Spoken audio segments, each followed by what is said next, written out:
Hey everybody, and welcome to this week's episode of Pixel Peak. I can't believe it's already March. I know, right? The semester is already about halfway over. Then there's no time to waste. We have a good amount of gaming news, so let's get into it. Yeah, first off, we have Pokemon news. We're finally getting a Pokemon Diamond and Pearl remake along with our first open world game. That's really cool. Pokemon fans have been waiting for this remake for ages. Same with the open world game. The game is to be set in feudal Japan with a slight focus on the Pokemon Arceus. The next news story isn't as joyful. CD Projekt Red has been hacked, leading to a delay of the next Cyberpunk 2077 update, amongst other things.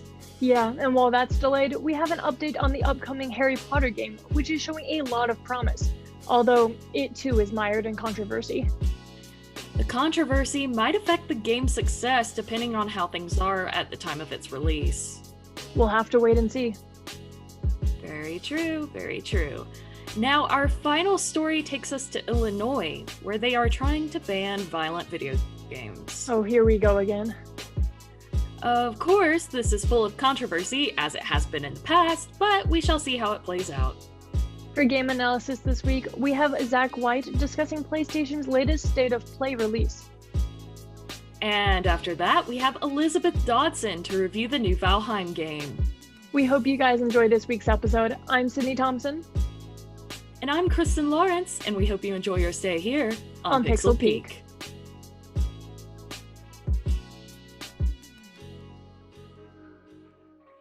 This past week has been huge for Pokemon fans as the series started its 25th anniversary celebrations. Various special events have been and will continue to be taking place in Pokemon Sword and Shield, Pokemon Cafe, Pokemon Go, and Masters EX to celebrate this milestone. In addition to that, a laid-back game called Pokemon Snap was announced. The game itself takes place in the Lintel region and tasks the players with taking great pictures of various Pokemon. There's not a lot of intense battles with this one, so make sure to relax and take it easy when it comes out on April 30th for Nintendo Switch. One of the bigger announcements the Pokemon Company released, however, was the remake of Pokemon Diamond and Pearl, which will be named Brilliant Diamond and Shining Pearl, respectively. Players can expect the games to release in late 2021, with great care being taken to maintain the original game's aesthetic and world layout. The starter Pokemon will be Turtwig, Chimchar, and Piplup, with the legendary Pokemon being Dialga with Brilliant Diamond and Palkia for Shining Pearl. The remakes will be developed by ICLA Inc., who were behind Pokemon Home, and the games will be directed by Yuichi Ueda and the original director Junichi Musada. Lastly, we've gotten an announcement for Pokemon's first ever open world game. Being released as Pokemon Legends Arceus, this game will be set in Sinnoh region a long time before any other Pokemon games take place. Instead of the usual eagle-eyed view that many Pokemon games utilize, this game will have a third-person over-the-shoulder view to keep the players more immersed in the world of Pokemon. In addition, this particular game comes with a choice of Rowlet, Oshawott, or Cyndaquil as your starter Pokemon. The title Pokemon Arceus is said to have a central role in the game, although it has not been stated exactly what that will be.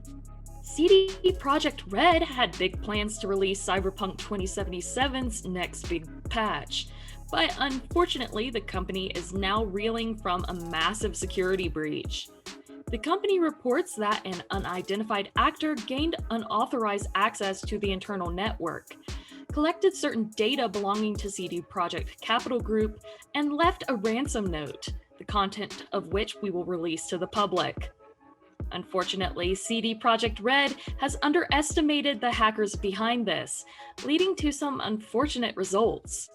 A cybersecurity firm, Kila, has confirmed that all the stolen documents, data, and source codes have been sold to an outside buyer at an unknown price after the company failed to pay the ransom. At this point, it seems as though the next Cyberpunk patch is the least of Projekt Red's concerns, with things ranging from future game teasers, current game source code, HR and financial documents, as well as employee information, have all been compromised.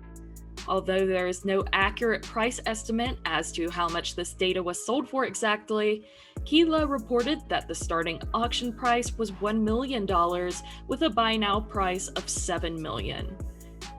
In terms of the Cyberpunk patch, 1.2 is expected to go beyond any previous updates that the company has released, and is now planned to be delayed until at least the second half of March.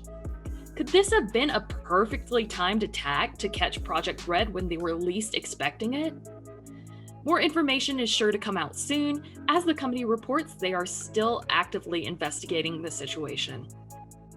Harry Potter has had a long history of games with mixed reviews throughout, but the next game to be released shows promise. Harry Potter Hogwarts Legacy is an open-world RPG being developed by Warner Bros. Games and is said to be set in the 1800s. Current plans have the game being released in 2022 to PlayStation 4 and 5, the Xbox One family and Series family, and PC. The playable character will be accepted late to Hogwarts and has a unique ability to master ancient magics. Once at Hogwarts, the player will of course be able to choose their house, as well as tame beasts, customize their character, craft potions, cast complex spells, upgrade their talents, and visit nearby locations such as the Haunted Forest, Hogsmeade Village, and new unseen areas. The player will also be able to complete missions and interact with scenarios that will affect their morality. Although Hogwarts Legacy seems to be promising gameplay-wise, it has already been subjected to controversy.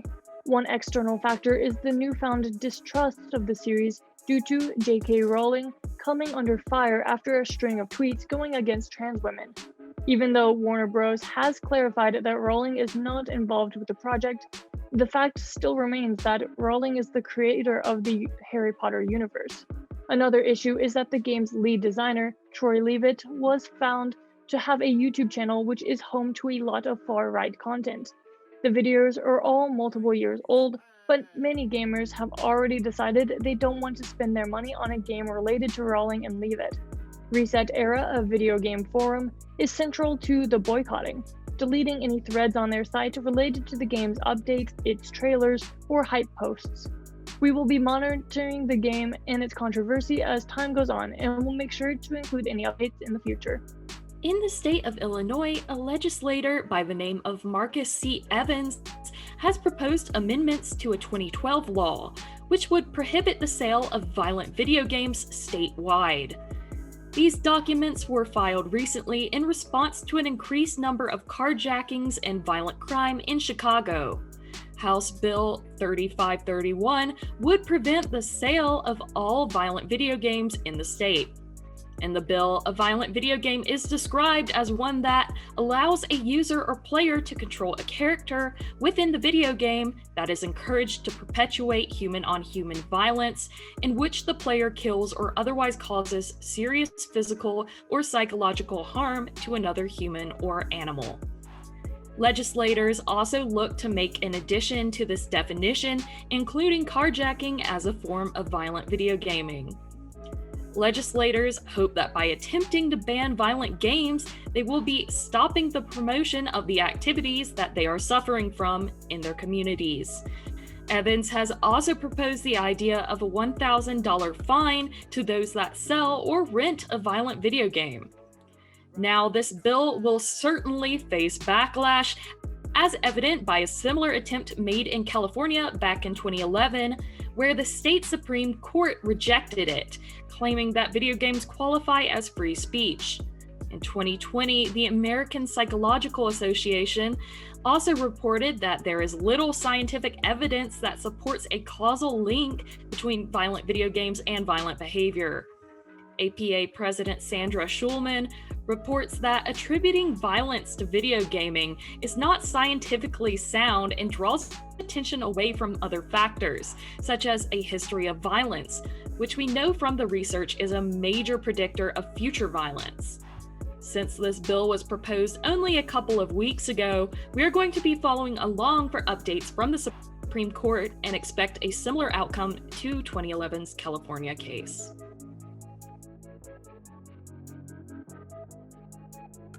Hello, my fellow gamers. For today's video game review, I bring you Fortnite.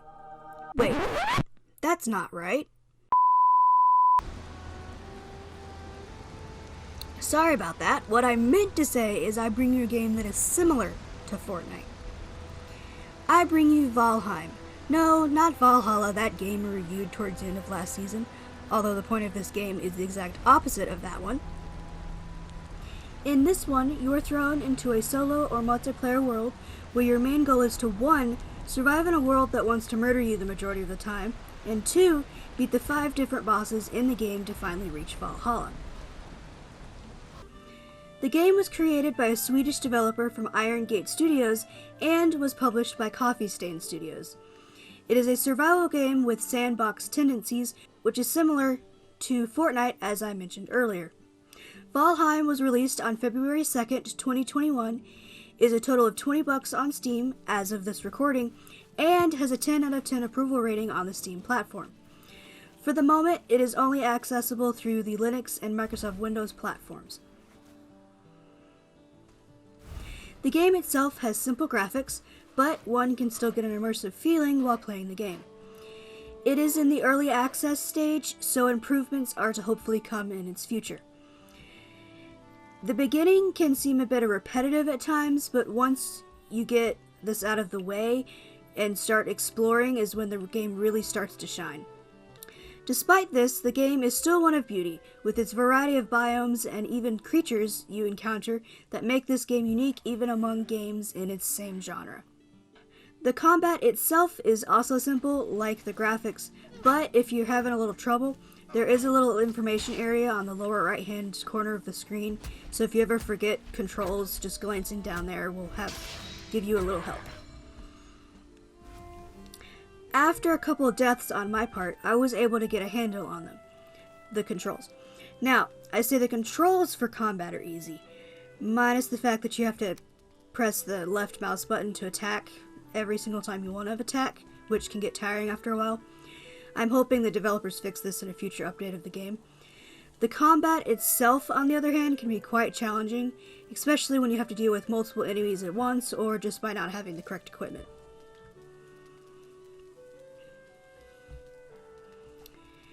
The game can be played either by one's lonesome or with up to 9 of your friends.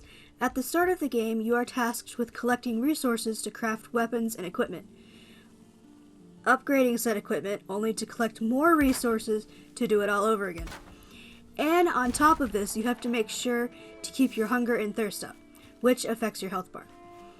I found myself dying more than once in the beginning, from not having the proper food in my character's belly, and then trying to take on an enemy or chop down a tree, which I did die from a tree falling on my head.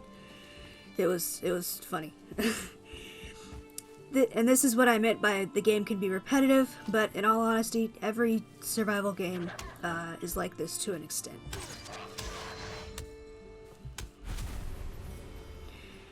The main point of this game is to explore and level up your character, and as you do, you are able to fight the end bosses at the end of the game and reach Valhalla.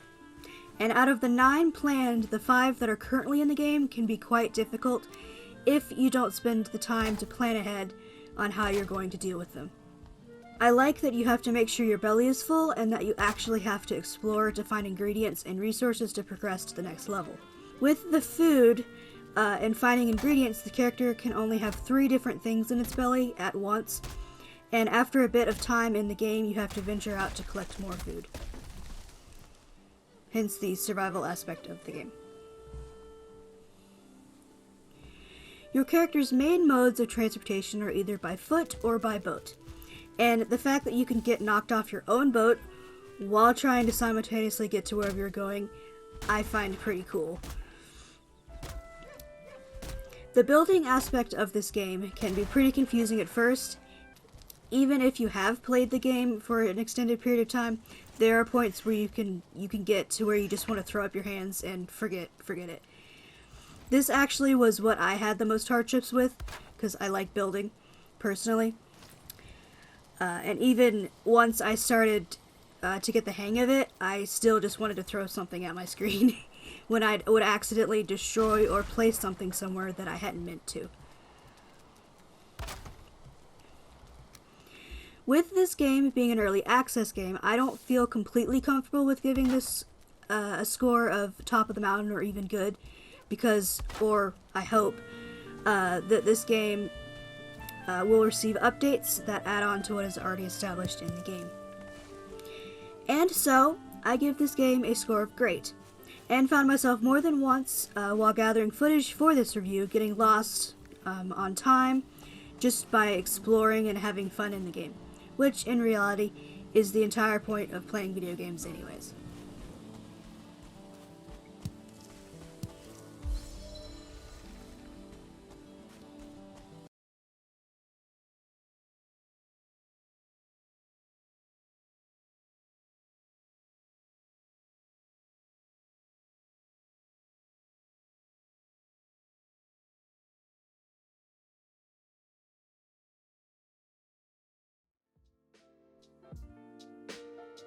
All right.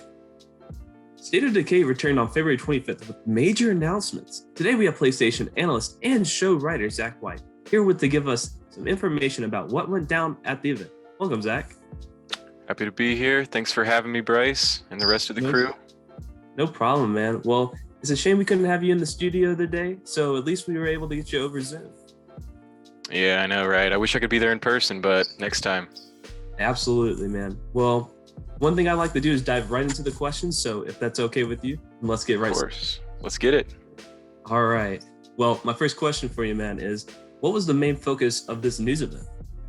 Well, the State of Play event is all about providing us with updates on new PS4 and PS5 titles, including trailers, release dates, and other news. Some of the biggest titles announced in this past State of Play were Crash Bandicoot 4, which is getting remastered actually, Knockout City, and Oddworld Soulstorm, just to name a few. Well, that's definitely a lot of stuff that happened there. But what were you looking forward to the most that was announced? Personally, I've been playing a lot of games that, feel repetitive, like Call of Duty and this other arena game called Spellbreak. So having a new game like Returnal should be a good time. I enjoy horror games from time to time, and I really liked Control, which is an older game that came out in 2019, and people say this new one looks and feels a lot like it, so I have high expectations. Having a new story game to beat is always fun. Oh, absolutely, man. That's one of the best things, is always having a great story. But for speaking of great stories, though, Final Fantasy VII Remake is said to be coming June 10th to PlayStation 5. What is different about this remake, though? As we all know, Final Fantasy has been out for quite some time. I myself have been thinking about what more could they possibly add? And with the Final Fantasy VII Remake, we can expect, visual upgrades and next-gen optimization, of course. But when it comes to actual content, I'm sure there's going to be something for everyone. An entirely new episode featuring Yuffie will greatly expand the game. 2 different modes, graphics mode, and which switches the game to run in 4K, and performance mode, which actually limits the game to run at 60 FPS. Maybe you're not on like a great TV or monitor or something. Those will be available to the player to pick and choose from at any time. A pre-order bonus also includes Yuffie's special weapon, which is the Cack Star, which can be used in the new episode to play through. Also, as a side note, PS4 players with the game already in their possession will be able to purchase this new episode come June. Well, we talked about Crash Bandicoot earlier. So with the introduction of Crash Bandicoot 4, It's About Time, set to release on March 12th of this year on the PS5. What will be new about this release, man? Yes, nothing like some Crash Bandicoot. When it comes to PlayStation 5, the game is going to have big performance upgrades and will be able to run at 4K and 60 FPS, along with faster loading times, adaptive triggers, and 3D audio. Personally, as a headphones user, I look forward to trying out the 3D audio, which gives that, surround sound effect. It will be kind of strange seeing such an old game running at a high performance. I remember playing it on the GameCube. Oh yeah, absolutely. So you're gonna have to correct me if I'm wrong here, but a new Kung Fu game, Saifu, was announced at the event as well. What can you tell us about this game and how it might be different from other fighters? Oh yeah, aside from Returnal, this new game called Sifu is definitely at the top of my interest list. I don't know what it is. I've always loved beat 'em up style games where hand-to-hand combat is like the top priority. And after watching the trailer, it seems like this is just basically an endless fighting game where you basically fight until you can't anymore.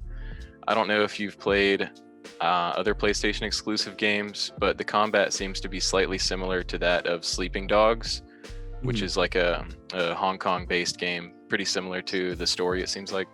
But this game has a modern day cartoon style feeling like Fortnite, probably due to it being developed by Epic Games, or partly developed by Epic Games. So, but at the end of the day, if you're like me and you enjoy going around and knocking some heads together, this one looks great. Oh, absolutely. I remember back in the day playing Sleeping Dogs. It was a great game. Oh yeah. Definitely was fun. But if you could tell us another game you're interested in, because just a lot was announced this whole entire time. Oh, definitely. Got a lot to look forward to this year. But the other game I really look forward to is Knockout City, which is a wacky take on dodgeball. The real reason I like this game is because it's multiplayer, team-based, and easy for anybody to pick up and play. Games that all your friends can have on their console and everybody can join up and play together at once is really what gaming is all about to me. And with game modes ranging from one-on-one to large team games to a strange game mode where you actually can become the ball, this one is going to be just as big of a hit on PlayStation as Fall Guys and Fortnite, in my opinion. Nowadays, there seems to be a trend of online multiplayer games where many people can play at once and games move very fast, so this should fit right in. Well, for my last question, which I hate to cut it short today, man, but what do you hope to see in the future for PlayStation? For the future of PlayStation, I really hope to see virtual reality become more widespread and affordable, because right now it's like $400 for a set, I think. Although PlayStation does offer support for VR, like I said, I feel like it is nowhere near how fun VR gaming on PC can be. And also, I feel like people just feel like when they think of VR, they think they have to have a computer to play it. And so now with how advanced PlayStation 5 is, Sony really has no excuse not to fully utilize the hardware and provide an opportunity for everyone to graduate off the couch and controller setup and try out VR if they choose. I believe once the hype from the PS5 dies down a little bit and consoles are more readily available in stores, Sony should definitely have a chance to start working on new additions like upgrading their VR capabilities. Well, man, I hate to end it here, but that's all I had for you today. Thanks so much for joining me, Zach. I'm glad that you finally made your debut on Pixel Peak. And I'm going to send it back to Cindy and Kristen for the news. All right. Thanks for having me again. I look forward to more episodes in the future. Absolutely.